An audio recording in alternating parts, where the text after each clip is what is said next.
রাস্তা থাকবে আর জ্যাম থাকবে না, এটা তো হতে পারে না। তো এটা বাতকুল্লা হোক বা কৃষ্ণনগর বা কলকাতা, সব জায়গাতে কিন্তু সেম। তো hey guys, welcome back to my channel, welcome back to another mini vlog. তো সকলকে ওয়েলকাম জানিয়ে আজকে নতুন একটা ব্লগ আবার শুরু করছি। তো রিসেন্টলি একটা ভিডিওতে, মানে এর আগের ভিডিওটাতেই তোমাদেরকে শেয়ার করেছিলাম যে বাতকুল্লা গেছিলাম। সো বাতকুল্লায় এটা ছিল সেকেন্ড ডে। তো আমি তোমাদেরকে আগের ভিডিওতে একটু আগেই বললাম যে আমি কিন্তু বাড়ি থাকলে টাইম একদম নষ্ট করি না, বেরিয়ে পড়ি কারো না কারোর সাথে দেখা করতে বা ফ্যামিলির কারো কাছে। মানে আমি চাই না যে এই টাইমগুলো আমি জাস্ট শুধুমাত্র ঘরে বসে ওয়েস্ট করি। তো তার আগে তোমাদেরকে একটা সুন্দর একটা জায়গা দেখাই। জাস্ট দেখো রাস্তার দুধারে কি সুন্দর, জাস্ট সবুজ আর সবুজ। ঠিক আছে, তো এটা আমাদের বাতকুল্লার ওখান থেকে একটা জায়গায় যাওয়ার রাস্তা।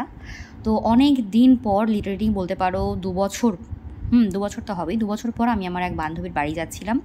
মাঝখানে অনেকবার স্কোপ হয়েছে যে ও আমাদেরকে ইনভাইট করেছে, বারবার যেতে বলেছে, বাট আমার ঠিক ওই দিনগুলোতেই কোনো না কোনো বিশেষ কারণে হয়ে ওঠেনি। তো দেখো চলে এসেছি ওর বাড়িতে। তোমরা অনেকেই ওকে আমাকে মানে আমার সঙ্গে আগেও দেখেছো। তো হিয়ার শি ইজ, ও হচ্ছে অমৃতা। তো চলো দেখো। আচ্ছা তোকে নিচ্ছি না উড়ে, কত সবজি রান্না করছিস। বাড়িতে যেতে না যেতেই আপ্যায়ন শুরু। এই যে ভুজিয়া মিষ্টি আমাকে বসিয়ে দিয়েছে যে খেতে থাক। তো আমার বিশেষ খিদে ছিল না, তবুও যেহেতু ও হাতে করে আমায় দিয়েছে, সো ওয়াই নট। কারণ ওর বাড়ি থেকে, ওর বাড়িতে মানে ওর বিয়ের আগের যে বাড়ি, ওর মায়ের বাড়িতে আমরা বলতে গেলে ছোটোবেলার থেকে অত্যাচার করছি। মানে আমাদের সমস্ত ইভেন্ট সব কিছু ওখানে আমরা সেলিব্রেট করতাম। ওকে, তো এখানে হচ্ছে ওর বর, ও কিন্তু আমাদের বোন। কী খবর বা? না এই জাস্ট একটু মাংস রান্নার আর কি ভিডিও দেখাবো মানুষকে।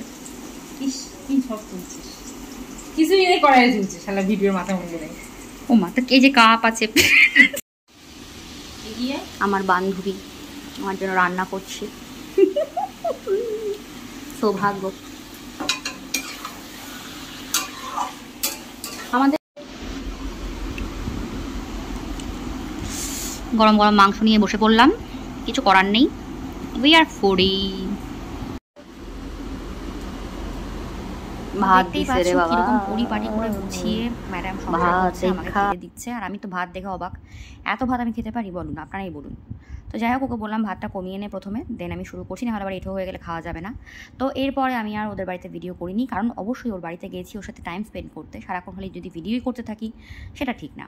তো দেখছো মিষ্টি হাতে নিয়ে পৌঁছে গেছি আবার মাসির বাড়িতে, মানে মাসির বাড়িতে গিয়ে মিষ্টি খাচ্ছিলাম। তো হ্যাঁ, এই একই দিনে মাসির বাড়িতেও যেতে হয়েছিল। তো ওই দিনের ভিডিও কিন্তু ওই দিনকেই শেষ। পরের দিন সকালবেলা আমি চলে এসেছি আমার নিজের জায়গায়। সো ভিডিওটা এখানেই শেষ হচ্ছে, তোমাদের সকলকে টাটা জানিয়ে এখানেই শেষ করছি। সবাই ভালো থেকো, সুস্থ থেকো, দেখা হবে খুব শিগগিরই। আর অবশ্যই চ্যানেলটাকে, পেজটাকে যে যেখান থেকে দেখছো সাপোর্ট করো, এগিয়ে যেতে সাহায্য করো। তো টাটা, ভালো থেকো।